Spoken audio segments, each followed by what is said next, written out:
AR9 news కి స్వాగతం.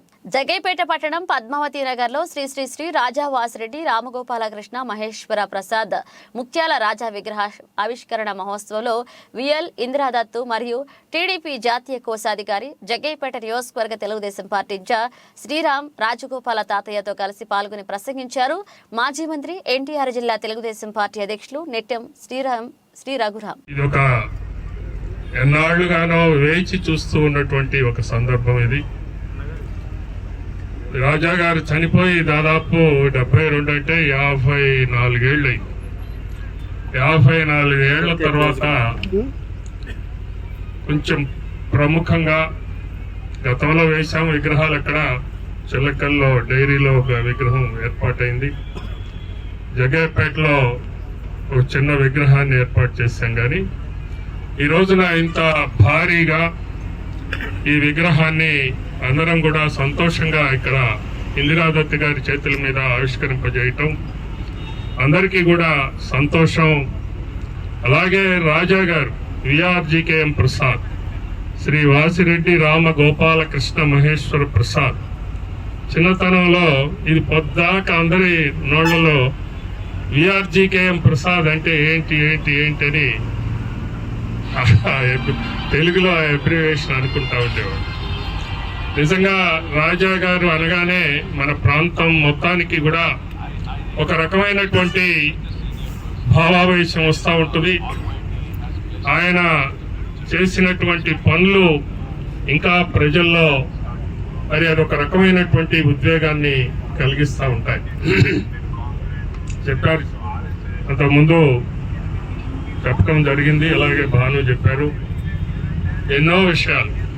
ఈయన రాజా గారు 2 దఫాలుగా సమితి ప్రెసిడెంట్గా ఇక్కడ చేయటం, కేవలం సమితి ప్రెసిడెంట్గానే ఆయన రాష్ట్ర వ్యాప్తంగా ఆయనకి మరి ఆ పాపులారిటీ ఉండటం, అనేక రకాలుగా మరి ఆనాటి బ్యూరోక్రసీ.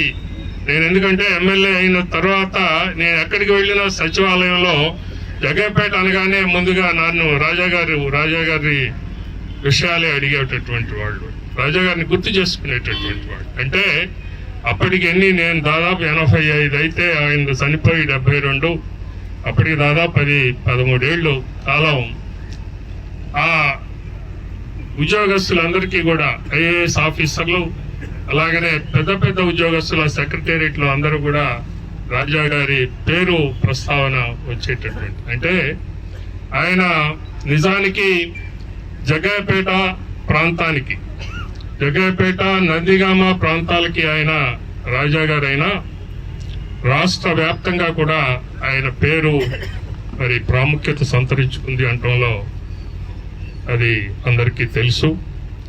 అలాగే చాలా కార్యక్రమాల్ని జగైపేట పంచాయతీ సమితి అధ్యక్షులుగా ఆయన చేసినటువంటి కృషి ఎన్నదగింది. ఈ రోజుకి కూడా ఆ ఇన్ఫ్రాస్ట్రక్చర్ ఏదైతే ఆయన క్రియేట్ చేశారో దాని మీదనే మేమందరం కూడా మళ్ళీ దాన్ని బాగు చేస్తా ఉన్నాం తప్ప ఆ రోజున ఆయన వేసినటువంటి రోడ్లు, అలాగే స్కూల్ బిల్డింగ్లు, ఇంకా ఇతరత్ర కార్యక్రమాలు ఆయన ఎన్నో చేశారు. అలాగనే ఈ యొక్క మిల్క్ యూనియన్ ని స్థాపించటంలో కూడా ఆయన యొక్క మరి పాత్ర ఎనలేనిది అంటంలో ఎటువంటి సందేహం లేదు. సాగర్ విషయం సరే, సాగర్ నిజంగా ఇక్కడ స్థానికంగా ఆ యొక్క ఆ ప్రోత్సాహం, ఆ ప్రోద్బలం, ఆ ఇంట్రెస్ట్ లేకుండా రాష్ట్ర ప్రభుత్వాలైనా కేంద్ర ప్రభుత్వాలైనా కూడా మరి సరైనటువంటి విధానంలో సత్వరంగా ప్రతిస్పందించలేనటువంటి పరిస్థితులు ఉంటాయి. అలా కాకుండా రాజా గారు కావాలని ఆయన పట్టుదలతోటి ఆ రకంగా చేయటం, ఈ రోజున సాగర్ ని ఆ యొక్క నిర్మాణం చేసుకున్నాము అని అంటే ఆయన పాత్ర ఎనలేనిది అంటంలో ఎటువంటి సందేహం లేదు.